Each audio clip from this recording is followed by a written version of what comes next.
we have Dr. Jagannath Dikshit with us. Dr. Jagannath Dikshit is an GI oncosurgeon specializing in lab and robotic assisted surgeries. Welcome, Dr. Jagannath. Yeah, thank you.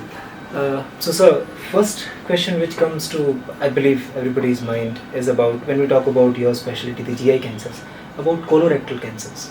So can you throw some light on colorectal cancers? Yeah. And This colon and rectum or the large bowel.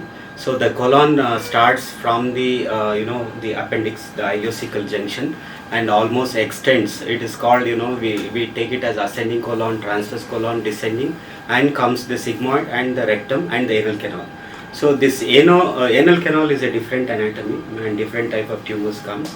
And so from the cecum up to the rectum is colorectal, is called as colorectal site, and we do get a lot of malignancies in that. And this colorectal cancer, initially it was in the 6th place in our society. Now it has moved to the 3rd place, and the incidence of colorectal cancers are increasing day by day. And the stomach cancer, which was there in the 2nd place, now it has moved to the 4th place.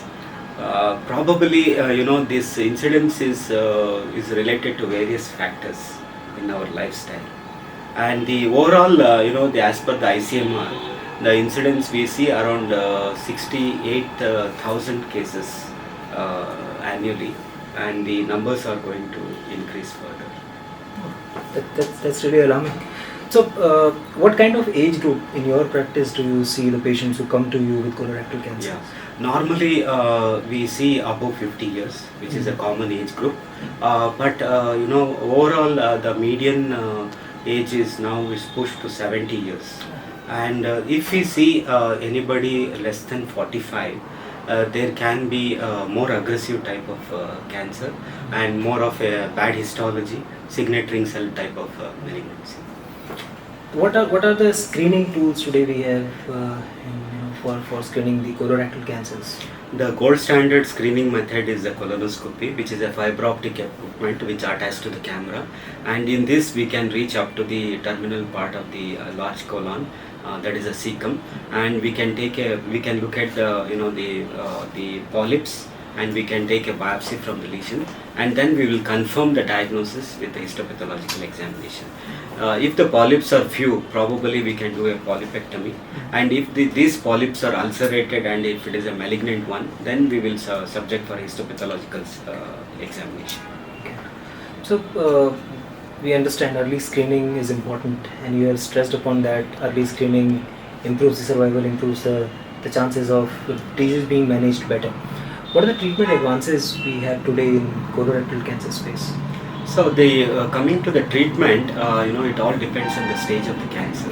Probably in the colonic cancers, irrespective of the stage, like up to stage 1 to stage 3, the surgery forms the treatment, and it also depends on the anatomical location. If the right side colon, we do a hemicolectomy, removal of half of the colon, and the left side we do a different procedures called as a left hemicolectomy and anteresection.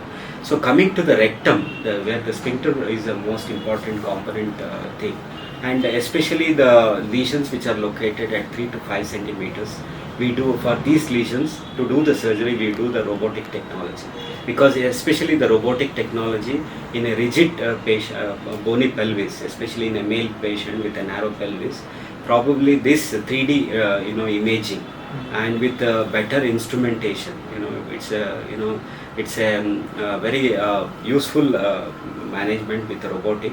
In robotic surgery, we have got a lot of advantages. The basic advantages are, it's a 3D dimensional vision, and we have got intuitive motions, and this has got the camera, different camera with a beautiful magnification, and we can see the anatomy very well, and especially in a male patient and obese individual with a narrow pelvis, and reaching down to the pelvis is a very difficult through the laparoscopic method. And even in open surgery, it's very difficult because we don't have a proper curved instruments to reach to the pelvis. But with the usage of robotic, we can almost go down into the lowermost part of the pelvis and do the surgery. And especially for doing a sphincter preservation surgery, and we can go to the almost at the pelvic floor, and we can put a staples and resect the tumor, and also we can even plan for a intersphincteric resection, or there is a what is latest coming up is a transanal procedures. So in transanal procedures it is from bottom to up procedure, whereas in the regular robotic procedure it is top to bottom procedures. So by joining both the ways, it's a transanal procedures and also with the robotic and laparoscopy, we can manage most of the low rectal cancers. The basic principle, either when you use either open surgery, laparoscopy or robotic surgery, the basic principles of steps of surgery in all the methods is going to remain the same. And even in the oncological control and the removal of cancer, especially the margins, what we call the distal margin, proximal margin, and the surrounding the tumor, other margins. So this should not be compromised. But with the robotic technology, we were able to do the better. Our quality of specimens removed in cancer is also is improved, and we are getting a good result. Especially the pain is very less. Patients are able to from the ICU going back to the ward in the first day, and also they will be able to start off and get discharged sooner, and also they will be ready to accept with less of the stay in the hospital. And a lot of these are the major advantages which has come up in the robotic technology. Yeah, so where do you see this technology going? You being a robotic surgeon, Yes. so where do you see the future? Yeah, it's a very important thing. Probably the future will be this robotic surgery. We have added artificial intelligence, and we will be able to accurately locate where the lymph nodes are located, and after removal of this lymph nodes, have we removed completely. We use what is called as ICG technology, and probably with the superimposition of the MRI and the CT images during our surgery, and we will be able to have a precise outcome. The most important is the functional outcome of surgery, and this functional outcome involves the sexual dysfunctions and the urological dysfunctions. So these are very minimal with the robotic surgery. So that is one more added advantage.